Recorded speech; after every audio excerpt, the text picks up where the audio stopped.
Here is the idea in one shot. Codex is no longer just a terminal agent. With the app server, it can become intelligence inside another product. This demo puts it inside Chrome as a side panel that understands the page, images, tabs, and browser workflows.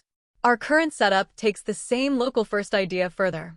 It works across coding agents, stays on the paired machine, and keeps the control plane local instead of turning every workflow into someone else's cloud dashboard. The source is a short post from CHOI at Arrakis AI. The claim is simple. The Codex app server is massively underrated, and you can inject Codex-level intelligence into any platform using your ChatGPT account. The open-source proof is Chromex. It is a Chrome MV3 side panel assistant connected to Codex through a local native bridge. The repo is public, MIT licensed, TypeScript, and already has a real release with downloadable extension and source zip assets. That matters because this is not just a mock-up or a design concept. It is a repo, a release, and a working browser demo. The architecture is the interesting part. Chromex keeps the browser extension focused on the Chrome side panel and page interactions. Then it crosses into the local machine through native messaging. From there, a local bridge talks to Codex app server.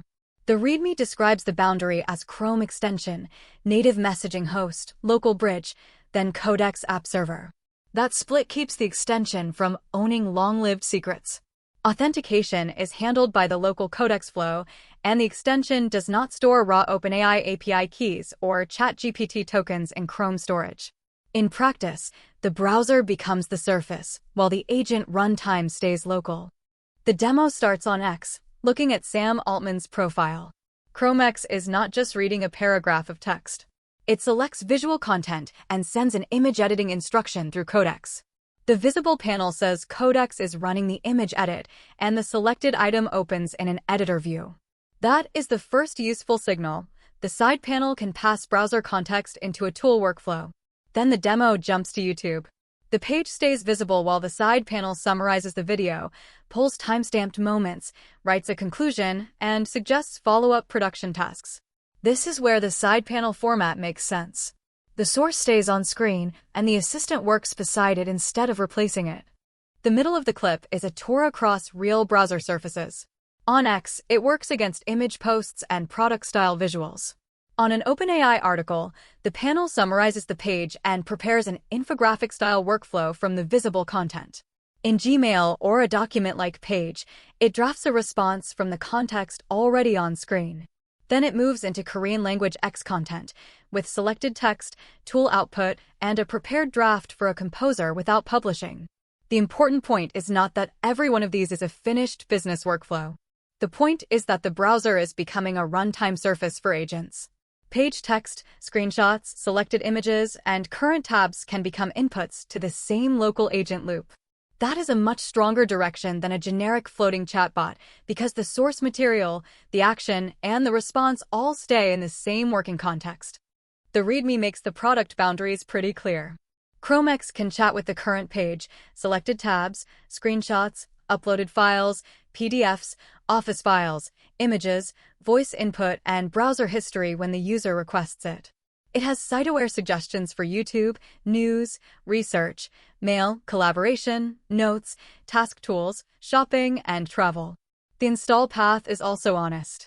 The extension zip installs the Chrome UI, but the local bridge still needs to be installed once. That is the right trade. A serious browser agent needs browser permissions, but the sensitive runtime should not live inside the extension bundle. The privacy policy says user-controlled context is the default. Page content, files, audio, images, history, and browser actions are only used when the requested feature needs them.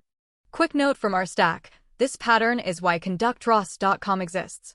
Pair one machine, keep execution local, and route real agents like Claude Code, Codex, Gemini, OpenCode, QuenCode, and Copilot from one browser control plane. That is the all-agent version of the same local-first idea. So the takeaway is blunt.